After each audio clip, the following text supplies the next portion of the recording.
Over the last couple days, we've been able to take a peek at Riot's newest creation, Ornn, and though we're still learning a lot about him, he's got a lot of people really excited, for a number of reasons. I myself really enjoy playing tanks, and love his lore and personality, so he's a double whammy for myself. The whole disappointed dad whose closest thing to a compliment is telling you whatever you did was passable really reminds me of my childhood. Good times. One day, my dad will come back from getting smokes.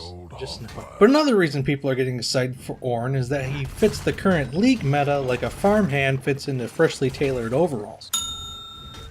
Tanks are the flavor of the month for the 37th consecutive month, with a lot of Eastern professional teams running up to 4 tanks in their team comps, and Ornn will feel right at home with the rest of the Locket Stoneplate bros. Before we jump too far into this though, let's go over his kit. His passive allows him to build items on the fly without having to go back to base to get them, which gives him a decent amount of staying power during the laning phase, because he'll never have to back to try and keep up with item timings. He'll still have to back to heal up though, because Ornn doesn't know much about making potions, just that they taste like cherry. But there's more! The second part of his passive allows every member of his team to purchase an upgraded version of one of their finished items. The list of upgraded items Ornn provides is somewhat limited, but hits on just about every role's core item, including Death Cap, Black Cleaver, Locket, Sunfire Cape, Trinity Force, and Redemption. The bonus it gives isn't huge by any means, but it does allow his team to cap out at a step above the enemy team. His Q does damage in a line and slows enemies hit. It also creates a small Trundle-esque pillar at the end of the line, which is important, but we'll get to why in a minute. His W is Battle Rap,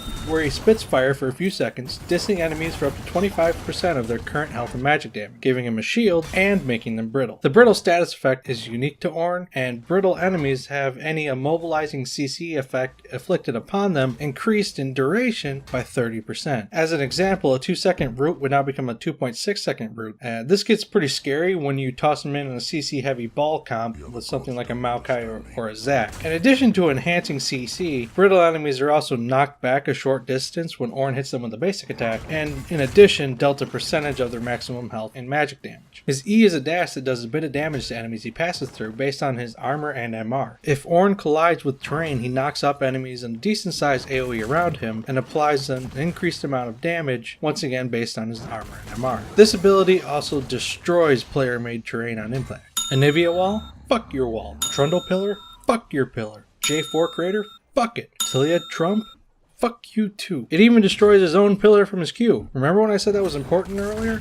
His Q enables him to be able to knock you up anywhere instead of just next to a wall. The slow on his Q makes it somewhat reliable to land his E, provided you land your Q. The damage on this is pretty respectful as well, considering you'll likely be building full tank on this old ornery bastard. See what I did there? His ult summons a ram to charge at Ornn, dealing some damage and inflicting brittle on enemies it passes through. It is actually a pretty sizable hit range, taking up the better part of a lane upon summon.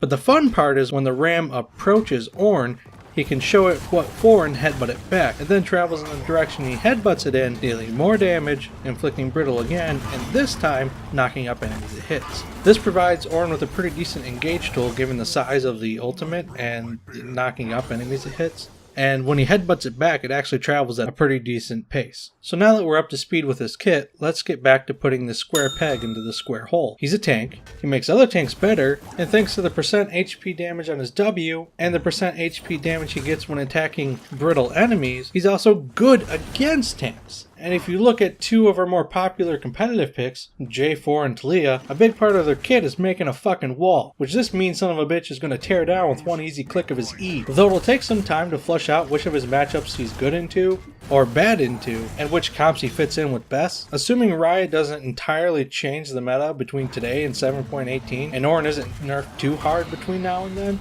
I'm fairly confident we'll end up seeing him at Worlds. I'd even go so far to say that I'd expect him to draw bans pretty regularly. His numbers will change a bit between now and release, but if they stay close to what he currently is on the PvE, my first reaction is that he's going to be Camille-esque on release. I'm really excited for the release of Ornn. He looks sweet, his lore is awesome, he made a bunch of really cool shit, like, you know, the Freljord, Volibear's armor, Brahm's door shield thing, and it's implied that he may have made Yorick's shovel and Fizz's trident. Oh, and he also invented hammers. When this man beats your ass with a hammer, he's literally doing it with the first hammer, which he named Hammer. Anyway, that wraps things up for this video. Ornn should be hitting live in 2 weeks with the rest of whatever is on patch 7.17. I swear to God, if these Fane buffs hit live, I will cry.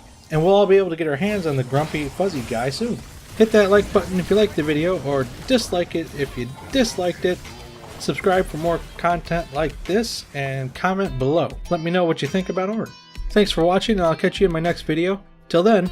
So just as I finished making this video and got all the footage for it and recorded the audio, I sat down and watched the most recent episode of The Dive, which is Riot's official little podcast they do with their casters. And I learned on there that even though Worlds is taking place on 7.18 and Ornn is being released on 7.17, he's going to be disabled for Worlds, which seems really fucking odd to me, considering teams will have over like a month and a half to 2 months to be fucking ready for this pick. So I don't get why he's disabled. It's actually kind of upsetting to me. I was actually really excited to see Ornn in competitive, but if he's going to be disabled, that kind of fucking ruined the point of this video. I'm still going to upload it anyway because I think he'll still be relevant competitively as long as tank comps are relevant. Anyway, that's my little addendum.